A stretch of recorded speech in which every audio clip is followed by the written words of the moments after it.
Salut à tous, c'est Dédé, bienvenue dans cette vidéo. Aujourd'hui, je vais vous présenter un tutoriel sur les Dark Rides dans Planet Coaster. C'était une chose que vous m'avez demandé sur Twitch. Alors du coup, c'est parti, je vous emmène dans le jeu. Nous voici sur le squelette de notre tutoriel. Je vais vous expliquer de manière ordonnée, je vais essayer les choses à savoir pour créer un magnifique Dark Ride. Avant de commencer, il y a 2-3 points que nous devons noter. À savoir que si vous placez un Dark Ride sur la terre libre tel que je l'ai fait pour le tutoriel, prenez en compte que vous aurez l'éclairage de la lune la nuit et que la journée, votre Dark Ride ne sera pas dans le noir. Donc faites très attention. L'éclairage dans Planet Coaster est très mal géré lorsqu'il s'agit de l'éclairage du jeu. Le meilleur conseil que je peux vous donner, c'est d'isoler votre Dark Ride, de le mettre sous terre ou éventuellement de le mettre très en profondeur de la map, histoire que le soleil et la lune n'influencent pas vos éclairages et éventuellement votre décor. Une fois que vous savez ça, on peut commencer. Un Dark Ride est avant tout composé de plusieurs éléments, tels que vous pouvez le voir ici. J'ai caché mon Dark Ride dans des plaques noires qui absorbent la lumière. Le jeu propose avec un certain DLC, je crois, des plaques qui absorbent la lumière. Pour ma part, j'ai pris du Custom Content DCC créé par des joueurs qui n'ont aucune réflexion et que le noir fait noir. Une fois que ça c'est fait, j'ai mis en place du coup la pièce et j'ai fait le tracé. Commencez toujours par le tracé avant de placer un quelconque objet. C'est-à-dire que vous faites votre tracé au pif, vous dites bon voilà, là j'imagine ça. Vous faites tout votre tracé, essayez de le composer sous forme de salle, tel que j'ai fait moi. C'est-à-dire qu'ici, on a un petit rond. Et ça, je considère que le tout fait une seule salle. C'est plutôt pas mal comme rendu. Ici, on a une deuxième salle qui est collée. Alors, le meilleur conseil que je peux vous donner, c'est de ne jamais coller vos salles. De laisser assez d'écart et faites des transitions de noir absolu où les visiteurs, il se passe rien, il n'a pas de bruit,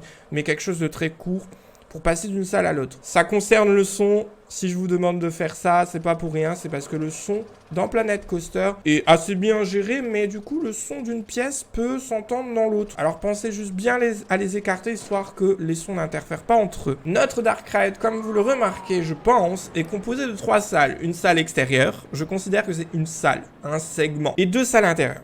Une avec des décorations, une sans rien, parce que voilà, c'est notre tutoriel. Un Dark Ride est composé de plusieurs choses. Veuillez noter que j'ai mis toutes ces choses là devant vous. Rien que sur ce petit segment, toutes les choses sont présentes. On a l'éclairage. Ce que je peux vous donner comme conseil là-dessus, en termes d'éclairage, c'est de composer des variantes. Moi, j'utilise une fonction de 3 spots dans le jeu. Et je joue avec les couleurs des 3, l'intensité, la coloration, etc. Parce que le jeu va combiner les couleurs et ça va en créer une autre beaucoup plus fidèle à ce que vous voulez. Contrairement à un seul spot où vous devez rechercher et le rendu sera pas forcément cool. C'est composé également, donc du coup, d'un son déclencheur, d'un son environnemental, c'est-à-dire un son qui va aller tout le temps, le bruit d'une grotte, des bruits de pioche, un train qui circule, le bruit de la ville, voilà, un bruit ambiant, un élément qui est fixe et un élément qui est animé. Voilà, votre Dark Ride est composé. Il manque un seul dernier élément, c'est la musique. Vous avez plusieurs choix là-dessus, soit mettre un spot ou soit directement lancer la musique de l'attraction. La nôtre en a pas puisqu'elle est en phase de test pour le tuto. Une fois que vous avez tout ça, vous pouvez construire un Dark Ride. Première étape que je vous conseille, bien évidemment le tracé, comme je l'ai dit. Ensuite, mettre en place des murs pour délimiter votre salle. Les murs peuvent être arrondis. Moi, j'ai fait un truc cubique, c'est à vous de voir. Et ensuite, quel thème, en fait? Comment vous allez organiser le thème de votre attraction? Ça, je peux pas vous guider dessus, c'est purement votre imagination. Nous, pour notre tutoriel, on va aller chercher mon son que j'ai mis tout au bout. C'est la musique de notre attraction.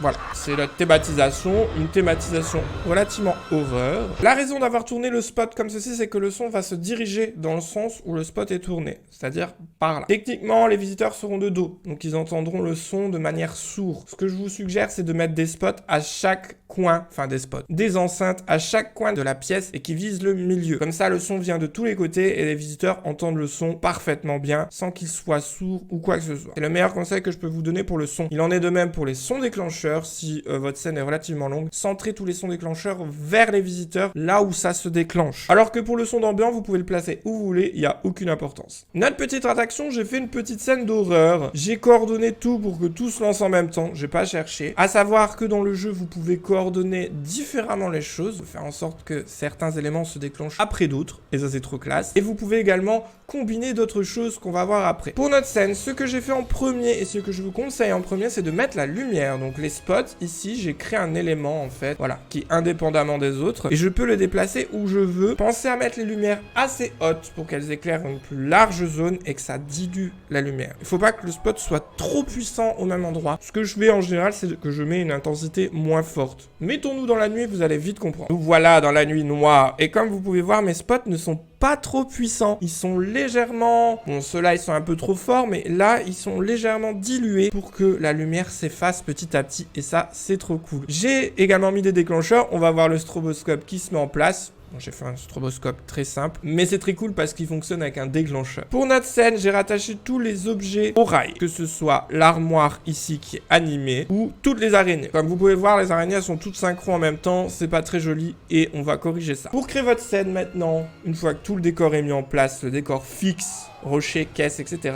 Vous devez prendre tous vos objets animés. Coordonner les objets animés, je considère que dedans, il y a le son avec déclencheur. Donc, notre première enceinte qui nous fait qu'un petit son. On va rattacher notre son simple en même temps et vous allez très vite comprendre. Je vais du coup aller sur le dernier onglet de l'attraction, l'onglet déclencheur, et on va modifier la séquence de déclencheur. Vous voyez un petit 1 et un petit 2 sur le tracé. J'ai déjà rattaché les stroboscopes au petit 2 et j'ai rattaché la scène au petit 1. On va aller du coup dans le 1. On peut le nommer scène. Pensez à nommer également vos scènes, sinon vous allez être perdu. Quand il y en a 50, c'est le foutoir. Notre scène petit 1, vous voyez toutes les araignées s'enclenchent à 0, totalement 0. Ce serait plus réaliste de les faire déclencher un petit peu à 30 centièmes chacune les unes des autres. Ça peut être pas mal. Vu que mes araignées s'enclenchent toutes en même temps, on va les mettre à 1 seconde d'écart à peu près ou 0,25. En général, je fais du 0,25. 1,50 pour celui-là et 2 pour le dernier, c'est parfait. On peut tout trier, ça va trier par la durée. Comme ça, vous avez votre scène dans un bon sens. Donc, on sait que les araignées s'enclenchent une par une. Regardez, ça fait déjà plus joli. Elles sont, bon, elles font toutes le même mouvement, mais elles sont toutes désordonnées et c'est beaucoup mieux. C'est plus impressionnant et c'est plus joli. Pour notre bibliothèque hantée, pareil, c'est un CC que j'ai utilisé du jeu, donc le toolkit.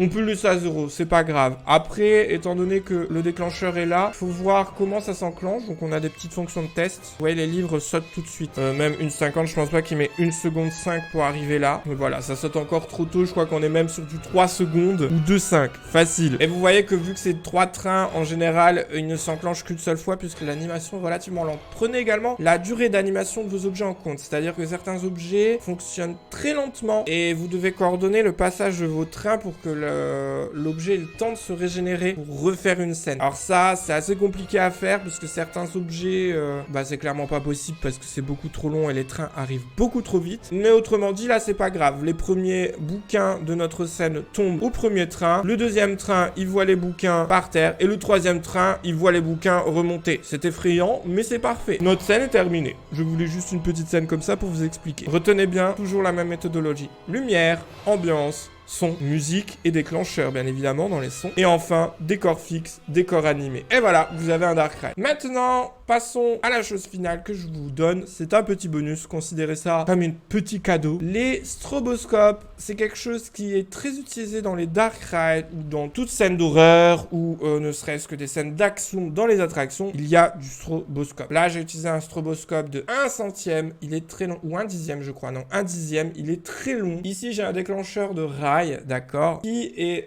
donc sur mon attraction, c'est mon petit 2, qui n'est pas rattaché à mes 4 lumières. Il est rattaché directement à ce petit panneau-là qui enclenche du coup mes stroboscopes. Si je veux modifier du coup ce panneau, il va falloir que je le détache à chaque fois, sinon la modification parfois n'est pas prise en compte. C'est un petit bug du jeu que j'ai remarqué. C'est pas tout le temps, mais c'est très souvent. Donc faites juste attention. Pour le coup, on sélectionne mon créateur de séquence et je peux le modifier directement. Là-dedans, j'ai regroupé du coup mes 4 stroboscopes qui sont très simples, puisque l'option en elle-même, c'est juste alterner à nouveau avec déclencheur. Alors, vous allez me dire, oui, mais Dédé, comment tu trouves cette option? Quand vous rattachez une séquence à votre objet ou une séquence de votre chemin à un objet, vous pouvez choisir une petite option. Quand vous appuyez sur les 3 petits points, plusieurs options de déclenchement. Vous avez joué avec déclencheur, donc c'est-à-dire juste allumer pendant le temps du déclenchement, et ensuite ça va s'éteindre jusqu'au prochain train. Vous avez activé avec le déclencheur, mais c'est-à-dire que là, ça reste reste activé et ça ne s'éteint plus. C'est-à-dire que si vous voulez l'éteindre, il faudra mettre désactiver avec déclencheur vous-même manuellement. Beaucoup de joueurs l'utilisent pour éclairer une scène quand un train rentre et retirer l'éclairage quand le train sort. Donc ils mettent 2 points d'ancrage sur les rails pour que la lumière s'allume à un moment donné et elle s'éteint à un moment donné. C'est toujours très utile. J'avoue que je m'en sers pas trop. Je préfère mettre jouer avec déclencheur et configurer moi-même le temps. Donc c'est-à-dire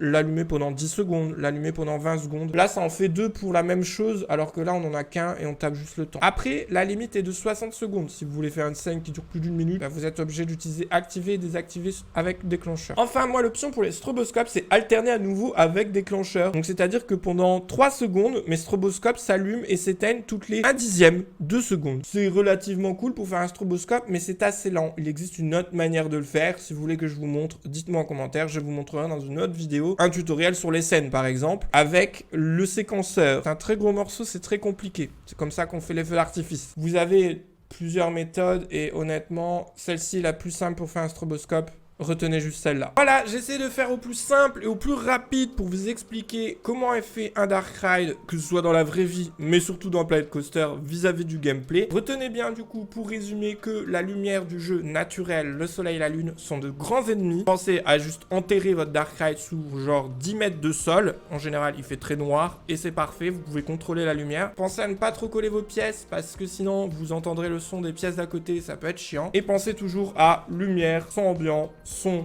déclencheur avec la musique et scène qui ne bouge pas et scène qui bouge. Et voilà, vous avez un Dark Ride. Félicitations à vous. J'espère dans tous les cas que cette vidéo vous a plu et qu'elle vous aura aidé. Surtout, dites-le moi en commentaire si ça vous a aidé. S'il manque des éléments, n'hésitez pas à le dire. On complétera avec une autre vidéo. Hein, j'ai peut-être oublié des choses parce que moi, je fais selon ma méthode à moi. Vous n'êtes pas obligé de faire comme la mienne. Vous avez notre méthode. Profitez-en. Faites. En attendant, si ça vous a aidé, vous pouvez toujours laisser un petit pouce bleu. Et si les vidéos vous intéressent de la chaîne, vous pouvez vous abonner et activer la petite cloche. Ça me ferait horriblement plaisir pour faire un petit jeu de mots avec horrible, scène d'horreur, vous avez compris. Et nous on se retrouve pour une prochaine vidéo. C'était Dédé. Salut!